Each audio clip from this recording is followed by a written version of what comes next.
ശാസ്ത്രീയ സാമവേദ പഠനം ക്ലാസ് 61. നമ്മൾ ആരണ്യക പർവ്വത്തിലെ അധ്യായം 6 ഖണ്ഡം 2 നോക്കുന്നത്. ഇതിലെ ദേവതകൾ പലതായതുകൊണ്ട് നമുക്ക് ഓരോന്നായിട്ട് നോക്കാം. ആദ്യം 594 മന്ത്രം. ഇന്ദ്രനോട് പറയുകയാണ്, അങ്ങ് കറുത്ത നിറമുള്ളതും കറുത്തതും ചുവപ്പും മറ്റനേക നിറങ്ങളുമുള്ള പശുവിൽ വെളുത്ത പാൽ അങ്ങാണ് സ്ഥാപിച്ചത്. ഇപ്പം പശു എന്ത് നിറമായാലും അതിൻ്റെ അകത്തുള്ള പാല് വെളുത്തതാണ്. പശുവിന് പല നിറങ്ങളുണ്ടാവും. അതിലെന്നിട്ട് വെളുത്ത പാല് നിർമ്മിച്ചു എന്ന് പറയുമ്പോൾ ഇതെല്ലാം ആരാണ് ചെയ്തത്? ഇന്ദ്രനാണ് ചെയ്തത്. ആ പറഞ്ഞതിൻ്റെ അർത്ഥം, ഈ പ്രപഞ്ചത്തിലെ എല്ലാ സൃഷ്ടിക്ക് പിന്നിലും ആ പ്രവൃത്തികളെ ഏകോപിപ്പിക്കുന്ന ശക്തിവിശേഷമാണ് ഇന്ദ്രൻ. പശുക്കളെ നിർമ്മിക്കുന്നതിലും പശുക്കളെ ഉണ്ടാകുന്നതെന്ന് പറഞ്ഞാൽ ജനിതക ഘടനയെല്ലാം കൂടി ചേർന്നിട്ടല്ലേ പശുക്കൾ ഉണ്ടാകുന്നത്. പശുവിൻ്റെ അകത്ത് പാലുണ്ടാക്കുന്നതും ചില കഴിക്കുന്ന ഭക്ഷണങ്ങൾ രാസപ്രവർത്തനത്തിലൂടെയെല്ലാം പാലായിട്ട് മാറുന്നത്. ഈ എല്ലാ യജ്ഞത്തിൻ്റെ പിന്നിലും പ്രവർത്തിക്കുന്ന ശക്തി ഇന്ദ്രനാണ്. അതിനാൽ നമ്മൾ നിന്റെ യോഗ്യതയെ പ്രശംസിക്കുന്നു. അതായത് നിന്റെ ഈ കഴിവ് അപാരമാണ്. അതുകൊണ്ട് ഞങ്ങൾ നിന്നെ പ്രശംസിക്കുന്നു. ഇനി 595 ഉഷസ്സോടുകൂടിയ സൂര്യൻ സോമത്തെ ആകാശത്തിൽ സോമമുണ്ടാക്കിയിട്ട് ഗർജിക്കുകയാണ്. എങ്ങനെ? ജലമൊഴുകുന്ന മേഘം ഉണ്ടാക്കിക്കൊണ്ട്. അപ്പം സൂര്യൻ എങ്ങനെയാണ് മേഘമുണ്ടാക്കുന്നത്? ഭൂമിയിലുള്ള ജലത്തെ സൂര്യൻ്റെ താപത്താൽ ഉയർത്തിയിട്ട് മേഘങ്ങൾ ഉണ്ടാക്കുന്നു. മേഘങ്ങൾ അവിടെ നിന്ന് ഗർജിക്കുന്നു. എങ്ങനെയാണ് ഗർജിക്കുന്നത്? ഇടിമിന്നലായിട്ട്. മേഘങ്ങൾ കൂട്ടിമുട്ടുമ്പോൾ എല്ലാം ഇടിമിന്നലായിട്ട് ഗർജിക്കുന്നു.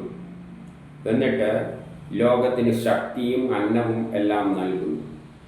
ലോകത്തിൻ്റെ അന്നം, എല്ലാ ജീവജാലങ്ങൾക്കും വേണ്ട അന്നം എങ്ങനെയാണ് ഉണ്ടാകുന്നത്? ഈ മഴ പെയ്താൽ ചെടികളിൽ നിന്നാണ്. ആ ചെടികൾ ഭക്ഷിച്ചിട്ടാണ് പശുക്കളെല്ലാം. മഴ പെയ്യുമ്പോൾ ചെടികളുണ്ടാകും. അത് പശുക്കൾ തിന്നുമ്പോൾ ആ പശുക്കളുടെ പാല് നമ്മൾ കുടിച്ചിട്ട് നമുക്ക് ശക്തി കിട്ടും. അപ്പം ശക്തി കിട്ടുന്നത്, ഈ പ്രപഞ്ചത്തിലുള്ള ശക്തിയെല്ലാം സൂര്യൻ, ഉഷസ്സോടുകൂടിയ സൂര്യനാണ് തരുന്നത്. അതെങ്ങനെയാണ് സാധിക്കുന്നത്? അത് മേഘത്തിലൂടെ മഴ പെയ്യിപ്പിച്ചിട്ട് മാത്രമല്ല, ചെടികളിലൂടെ ഇലകൾ ഭക്ഷണം പ്രിപ്പയർ ചെയ്യുന്നതും സൂര്യൻ്റെ വെളിച്ചം കൊണ്ട് തന്നെയാണ്. അപ്പോൾ ആ മേഘങ്ങൾ എന്ത് ചെയ്യുന്നുണ്ട്? ആകാശത്തിൽ ഗർജിക്കുന്നുണ്ട്. എന്നിട്ട് ആ സോമത്തിൻ്റെ ശക്തിയാലാണ് പിതാക്കൾ ഔഷധികളിൽ ഗർഭത്തെ ആഹ്വാനം ചെയ്തു എന്നാണ് പറയുന്നതിൻ്റെ അർത്ഥം. ഔഷധികളെല്ലാം ചെടികളിൽ ഉണ്ടാകുന്നത്. ആയുർവേദ മരുന്നെല്ലാം ചെടികളിൽ നിന്നാണ്. അപ്പം ചെടികളുടെ ഗർഭത്തിൽ ഔഷധം ഉണ്ടാകുന്നത് എങ്ങനെയാണ്? മഴ പെയ്തിട്ടാണ്. സൂര്യൻ്റെ പ്രകാശത്താലാണ്. സൂര്യൻ്റെ പ്രകാശത്താൽ മഴ വെള്ളം ചെടികൾ എടുക്കുന്നു, അതിൻ്റെ കൂടെ വളവും എടുക്കുന്നു. സൂര്യൻ വെളിച്ചം കൊടുക്കുമ്പോൾ ആ വെളിച്ചം അതിനുള്ള ഇലകൾ ഭക്ഷണമാക്കി മാറ്റുന്നു. അങ്ങനെയല്ലാണ് ഭക്ഷണം എന്ന് പറഞ്ഞാൽ നീരുകളാക്കി മാറ്റുന്നു. ആ നീരാണ് ചെടികളിൽ ഔഷധ രൂപത്തിലെല്ലാം പ്രകടമാകുന്നത്. സൂര്യൻ്റെ പ്രകാശത്താലാണ് സോമൻ പ്രകാശവാനാകുന്നത് എന്ന് പറഞ്ഞാൽ സൂര്യൻ്റെ പ്രകാശത്താലാണ്. സൂര്യൻ പ്രകാശിക്കുമ്പോഴാണ്, ആ പ്രകാശം ഉപയോഗിച്ചാണ് ചെടികൾ എന്തുണ്ടാക്കുന്നത്? ഭക്ഷണം ഉണ്ടാക്കുന്നത്, ഫോട്ടോസിന്തസിസിലൂടെ. അതാണ് നീരായിട്ട്, സോമമായിട്ട്, ഔഷധിയായിട്ട് ചെടികളിൽ പ്രത്യക്ഷമാകുന്നത്. ഇനി 596 ഐശ്വര്യവും പഠനയോഗ്യവുമായ ഹരി എന്ന പച്ചക്കുതിര ഇന്ദ്രവചനത്താൽ രഥത്തോട് ചേർത്തിരിക്കുന്നു. ഹരിതം പച്ചക്കുതിര ഏതാണ്? ഊർജം കിട്ടുന്ന കുതിര എന്ന് പറയുമ്പോൾ ഊർജമായിട്ട് എടുക്കണം. പച്ചക്കുതിര എവിടെയാണുള്ളത്? ചെടികളിലെ ഇലയിലാണ് പച്ച നിറത്തിലുള്ള കുതിരകളുള്ളത്. പച്ചക്കുതിര ഊർജമുള്ളത്. അതാണ് ക്ലോറോഫിൽ. പച്ച നിറത്തിലുള്ള ക്ലോറോഫിൽ ചെടിയുടെ ഇലയിലുള്ളത്. ആ ക്ലോറോഫിൽ ശക്തി ഊർജത്തിൻ്റെ സ്രോതസ്സാണ്. കുതിരകൾക്ക് സമാനമാണ്. അതിൽ സൂര്യവെളിച്ചം തട്ടുമ്പോൾ അതിലെ ഊർജം പുറത്തേക്ക് വരും. അതാണ് ആ ഊർജം ഉപയോഗിച്ചിട്ടാണ് ചെടികൾ ഭക്ഷണം പ്രിപ്പയർ ചെയ്യുന്നത്. അതുകൊണ്ടാണ് ഇന്ദ്രൻ്റെ പച്ചക്കുതിര എന്നെല്ലാം പറയുന്നത്. ഇതുകൊണ്ടാണ് ഇന്ദ്രൻ്റെ ഏറ്റവും വലിയ ജോലി എന്താണ്? ഈ ചെടികളിലുള്ള മുഴുവൻ രാസപ്രവർത്തനങ്ങളുടെ ഭക്ഷണം ഉണ്ടാക്കുക. ഇലകളിലെല്ലാം ഭക്ഷണം ഉണ്ടാക്കിയാണ് അതിന് വേണ്ടത്. അതാണ് പഴങ്ങളെല്ലാമായിട്ട് മാറുന്നത്. അതെല്ലാം സൂര്യൻ്റെ വെളിച്ചത്തിലാണ്. ആ രാസപ്രവർത്തനത്തെ എല്ലാം കൺട്രോൾ ചെയ്യുന്നത് ഇന്ദ്രനാണ്. അത് ഇന്ദ്രൻ്റെ വചനത്താലാണ്. ഇന്ദ്രൻ്റെ വചനം എന്ന് പറഞ്ഞാൽ വേദവാക്കുകൾ, ശാസ്ത്രം, ശാസ്ത്രവരികൾ, ശാസ്ത്രങ്ങൾ, വചനങ്ങൾ. അപ്പം ഇന്ദ്രൻ്റെ വചനങ്ങൾ സയൻസിൻ്റെ അടിസ്ഥാനത്തിലാണ് ഇന്ദ്രൻ എന്ത് ചെയ്യുന്നത്. അവിടെ ഒരു സയൻസ് ഉണ്ട്, ഫോട്ടോസിന്തസിസ് എന്ന് പറയും. അപ്പോൾ അതിലൂടെയാണ് ആ പച്ചക്കുതിരകൾ, ക്ലോറോഫിലുകൾ രാസപ്രവർത്തനങ്ങളുടെ ഭക്ഷണമെല്ലാം ഉണ്ടാക്കുന്നത്. അവിടെ ഇന്ദ്രൻ വജ്രം ധരിച്ചിട്ട്, വജ്രം ധരിക്കുമെന്ന് പറഞ്ഞാൽ അവിടെ പല കീറലും മുറിക്കലും എല്ലാം നടക്കുന്നുണ്ട്. ചെടികൾ വലിച്ചെടുക്കുന്ന വെള്ളവും ചെടികൾ വലിച്ചെടുക്കുന്ന വളവും സൂര്യൻ്റെ പ്രകാശത്താൽ അവിടെ ആ തന്മാത്രകളെല്ലാം പൊട്ടിച്ചെല്ലാം ചേർത്തിട്ടാണ് പുതിയ വസ്തുക്കൾ, അതിൻ്റെ ഭക്ഷണം തയ്യാറാക്കുന്നത്.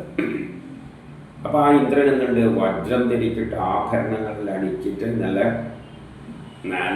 ഈ ഐശ്വര്യത്തോടു കൂടിയാണ് അവിടെ വരുന്നത് എന്ന് പറയുകയാണ് ഇവിടെ ഇലേൻ്റെ അറ്റത്ത്. ഇനി അതിനെ പഠനയോഗ്യവുമാണ്. നമ്മളതിനെ പറ്റി പഠിക്കണം. അതായത് ഫോട്ടോസിന്തസിസിനെയെല്ലാം, ചെടികളിൽ നടക്കുന്ന ഫോട്ടോസിന്തസിസ് പ്രക്രിയയെല്ലാം നമ്മൾ മനസ്സിലാക്കണം. ഇനി 597 ഇന്ദ്രനോട് പറയുകയാണ്, അങ്ങാണ് നമ്മളെ സംരക്ഷിക്കുന്നത്.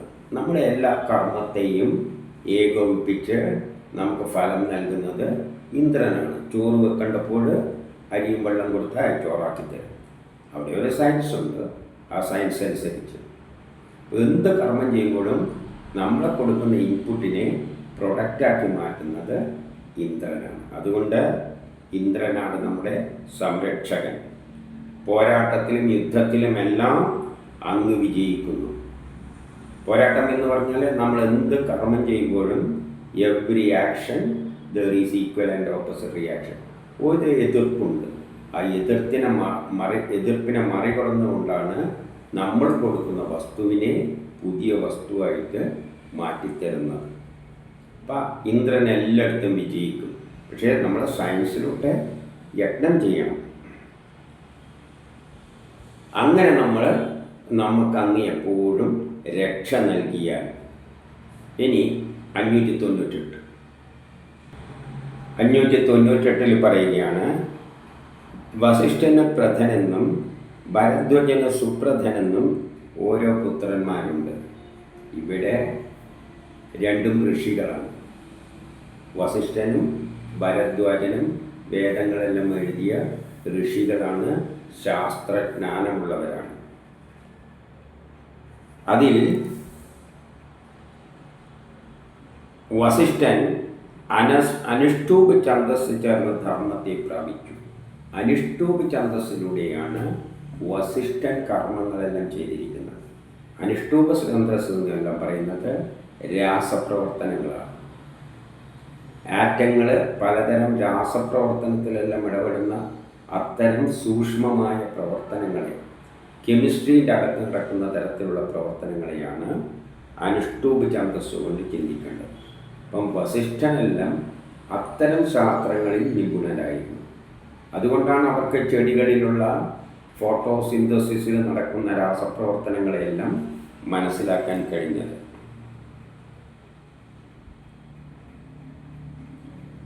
പിന്നെ മറ്റവൻ വിഷ്ണുവിനെ അടിസ്ഥാനമാക്കിയാണ് യജ്ഞങ്ങൾ ചെയ്തിരുന്നത്.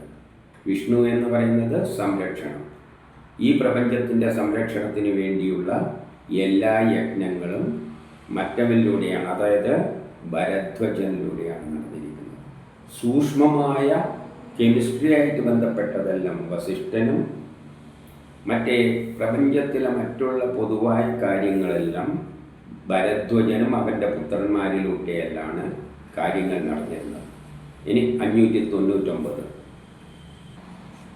വായുദേവനോട് പറയുകയാണ്, അങ്ങയുടെ വാഹനവുമായി വന്നാൽ. കാരണം വായു എപ്പോഴും സഞ്ചരിക്കുകയാണല്ലോ, അതുകൊണ്ട് വാഹനവുമായിട്ട് നമ്മളെ യജ്ഞത്തിൽ വരികയാണ്. എല്ലാ യജ്ഞങ്ങൾക്കും എന്തിൻ്റെ ആവശ്യമുണ്ട്? യജ്ഞങ്ങൾക്കും വായു വേണം. നമുക്കിപ്പോൾ ചോറ് വെക്കണ്ടിക്ക് തന്നെ അതിൻ്റെ അകത്ത് എന്ത് വേണം? അഗ്നി കത്തണ്ടിക്കിൽ വായു വേണം. അപ്പം പല രാസപ്രവർത്തനങ്ങളിലും പങ്കെടുക്കുന്ന ഒരു വസ്തുവാണ് വായു. അതുകൊണ്ട് വായുവോട് പറയുന്നു, നീ എല്ലാ യജ്ഞങ്ങളിലും അങ്ങയുടെ വാഹനവുമായി വന്നാൽ ഈ സോമം നിനക്ക് വേണ്ടി വെച്ചിരിക്കുന്നു, നീ അത് ഗ്രഹിക്കുക, സ്വീകരിക്കുക. ഈ സോമമല്ല, നമ്മളെന്തെങ്കിലും വസ്തുക്കളെല്ലാം കൊടുക്കുന്നത് വായുവും കൂടി ഇറ്റിച്ചേർന്നിട്ടാണ്. വെള്ളത്തിൽ വായുവുണ്ട്. അപ്പോൾ ഇപ്പോൾ അരി ചോറാകുമ്പോൾ അതിൻ്റെ അകത്ത് കുറേ രാസപ്രവർത്തനങ്ങൾ നടക്കുന്നുണ്ട്. അതിൽ വായുവെല്ലാം പങ്കെടുക്കുന്നുണ്ട്. നമുക്കറിയാലോ, നമ്മുടെ ശരീരത്തിൽ നടക്കുന്ന, ഉള്ളിൽ നടക്കുന്ന രാസപ്രവർത്തനങ്ങൾക്ക് ഏറ്റവും അത്യാവശ്യമായ ഒരു സംഗതിയാണ് വായു. അതുകൊണ്ടാണ് ശ്വസിക്കുന്നത്. ആ ശ്വസിക്കുന്ന വായുവാണ് രക്തത്തിലൂടെ എല്ലാ രാസപ്രവർത്തനത്തിനെല്ലാം സപ്പോർട്ട് ചെയ്യുന്നത്. ശ്വാസം നിലച്ചുപോയാൽ നമ്മൾ മരിച്ചു. വായുവിൻ്റെ പ്രാധാന്യം ശരീരത്തിൻ്റെ എല്ലാ പ്രവർത്തനത്തിനും വായു വേണം, അത്യാവശ്യമാണ്. അതുപോലെ തന്നെ നമ്മൾ അരി ചോറാക്കുമ്പോഴെല്ലാം അവിടെ വായു അതിൻ്റെ അകത്ത് പങ്കെടുക്കുന്നുണ്ട്. അത് പറയാൻ വേണ്ടിയാണ് വായുവിനെ അങ്ങേ ക്ഷണിക്കുന്നു, ഈ സോമമെല്ലാം അങ്ങേക്ക് വേണ്ടിയാണ്, നിയമമനുസരിച്ച് അങ്ങത് സ്വീകരിക്കുക. നിയമം എന്ന് പറഞ്ഞാൽ അവിടെ ഒരു സയൻസ് ഉണ്ട്. ആ ശാസ്ത്രത്തിൻ്റെ അടിസ്ഥാനത്തിലാണ് വായു എന്ത് ചെയ്യുന്നത്, അതിൽ പങ്കെടുക്കുന്നത്. കെമിസ്ട്രി ഉണ്ട്. ആ കെമിസ്ട്രി തത്വത്തിൻ്റെ അടിസ്ഥാനത്തിൽ വായു കണ്ടെടുത്ത് വായു അവിടെ പങ്കെടുക്കുന്നു. അതുകൊണ്ട് സോമരസം തയ്യാറാക്കി യജ്ഞം ചെയ്യുന്നവരുടെ വീട്ടിലേക്ക് അങ്ങ് വന്നാൽ. ഇനി 600 ഇന്ദ്രനോട് പറയുകയാണ്, എല്ലാ ധനങ്ങളുടെയും നാഥനാണ്. നമ്മൾ എന്ത് യജ്ഞം ചെയ്യുമ്പോഴും അവിടെ ഇന്ദ്രൻ വരും, അഗ്നിയും വരും. ഇവരെല്ലാം കൂടിയിട്ടാണ് നമുക്ക് അത് പ്രൊഡക്റ്റാക്കി തരുന്നത്. അത് വിറ്റിട്ട് നമുക്ക് പൈസ ഉണ്ടാക്കാം. എല്ലാ ധനങ്ങളുടെയും നാഥനാണ്. വൃത്രാസുരനെ വധിച്ചവനാണ്. ഏത് യജ്ഞം ചെയ്യുമ്പോഴും every action there is equal and opposite reaction. എതിർപ്പുണ്ട്. ആ എതിർപ്പിൽ പെടുന്നതാണ് വൃത്രാസുരന്മാർ. ആ വൃത്രാസുരന്മാരെ നശിപ്പിച്ചിട്ടാണ് യജ്ഞത്തെ മുന്നോട്ടേക്ക് നയിക്കുന്നത്. അതിൽ പങ്കെടുക്കുന്നവർ ഇന്ദ്രനുമാണ്, അഗ്നിയെല്ലാമാണ്.